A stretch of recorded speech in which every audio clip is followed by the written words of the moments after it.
sometimes how we hire people to do things for us? It could be anything. Say, catching a taxi, right? Simple as that. Most all of you will have used a taxi at some point in your life. So catching a taxi. Now, when you get a taxi, you get into the car and you ask the taxi driver to get you from point A to point B. And what the driver would do is he'd reset the meter, and then off he goes. You're in the car, and then at the end of the journey, he will stop the meter, work out how much you owe the taxi driver, and you make your payment, and off you go. So in very simple terms, that's the end-to-end process. So some taxi drivers follow that to the letter. They'll ask you to pop into the car. They'll ask you, where would you like to go, sir? And they'll take your instruction, and then off he goes.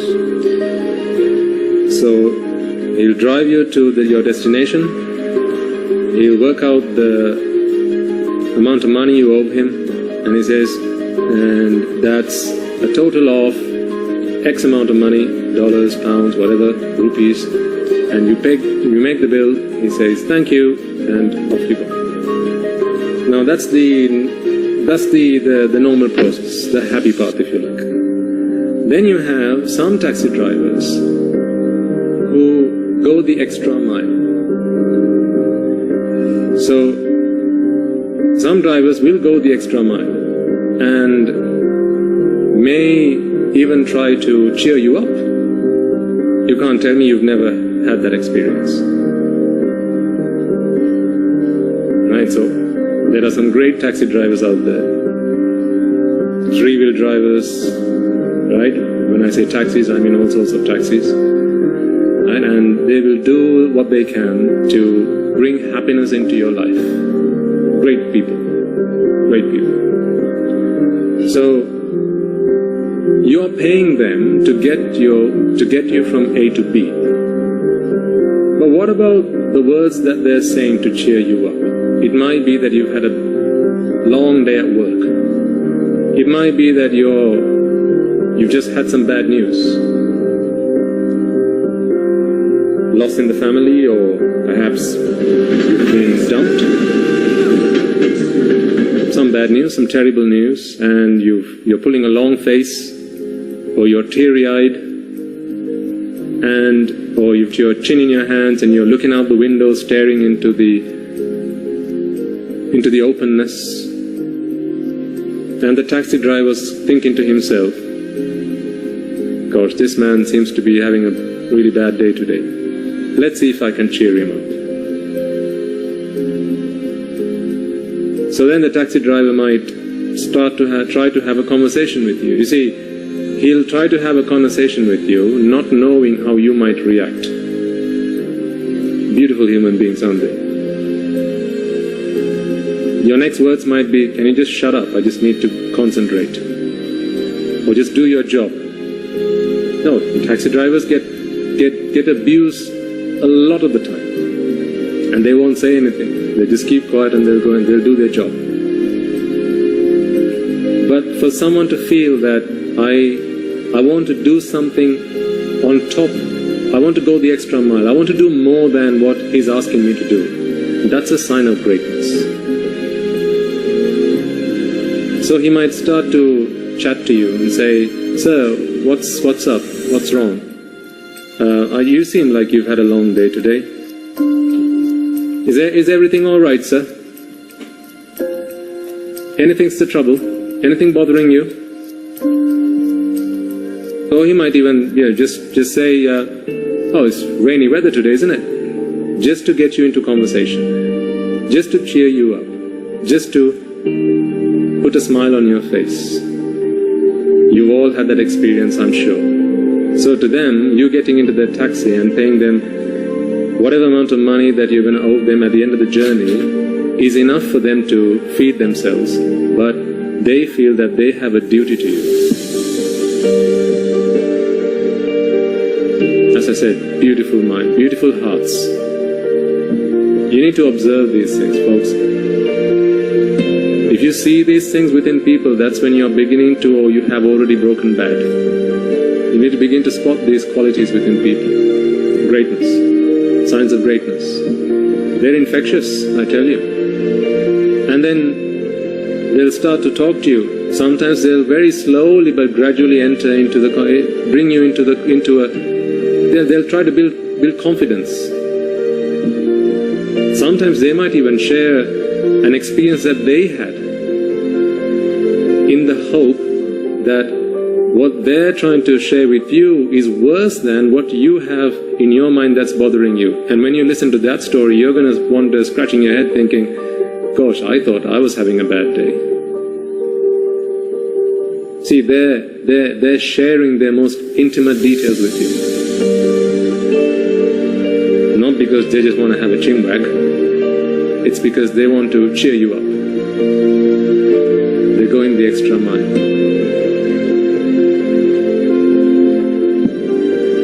And they won't stop until they've turned the frown upside down.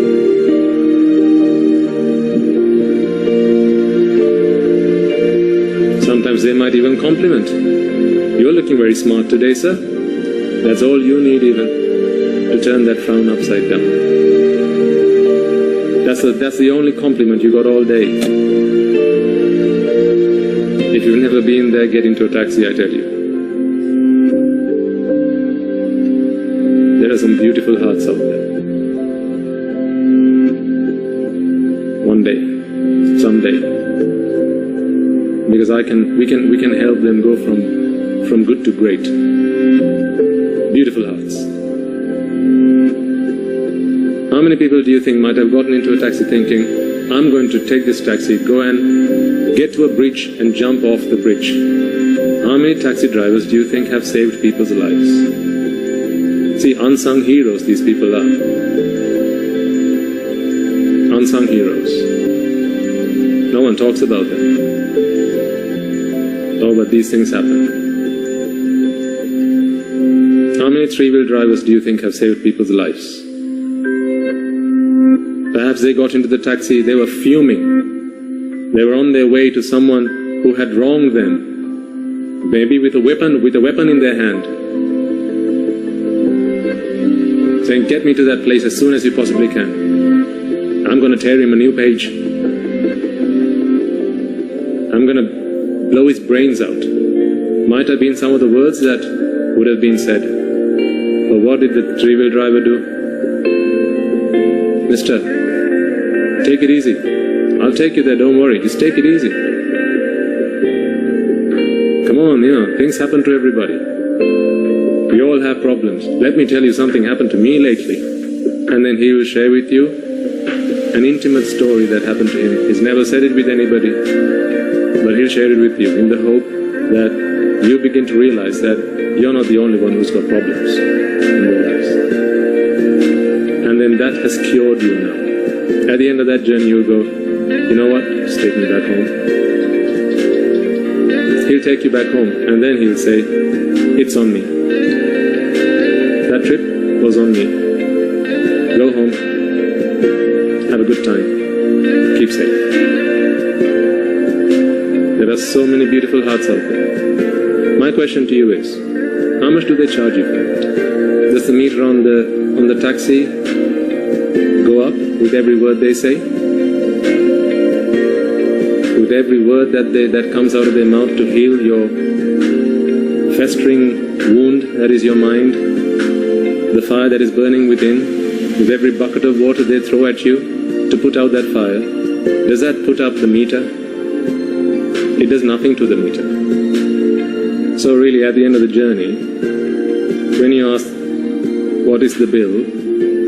All they're going to count or account for is the amount of miles that you have, that the wheels of the vehicle has turned, has traveled. It will only account for the time that you have spent together. But what he has done for you in the time that he has spent with you, that is priceless. Priceless. If he were to charge you for that, believe you me, you wouldn't be able to pay the bill. You'd go bankrupt. My question to you is then, how do you pay that debt? Do you have enough money for that? If you were to draw out all the money in all the accounts you have, is that enough money to pay all those debts? The debt that you owe him for saving your life, the debt that you owe him for saving you from getting into a fight, the debt that you owe him from saving you from getting into some brawl or some kind of altercation and causing harm and damage or just a broken heart, how are you going to pay that? Not everything in this world can be counted in rupees and cents. Not everything in this world can be accounted for in pennies and pounds or cents and dollars. You can't do that. Because the beauty that lives in people's hearts, that is priceless.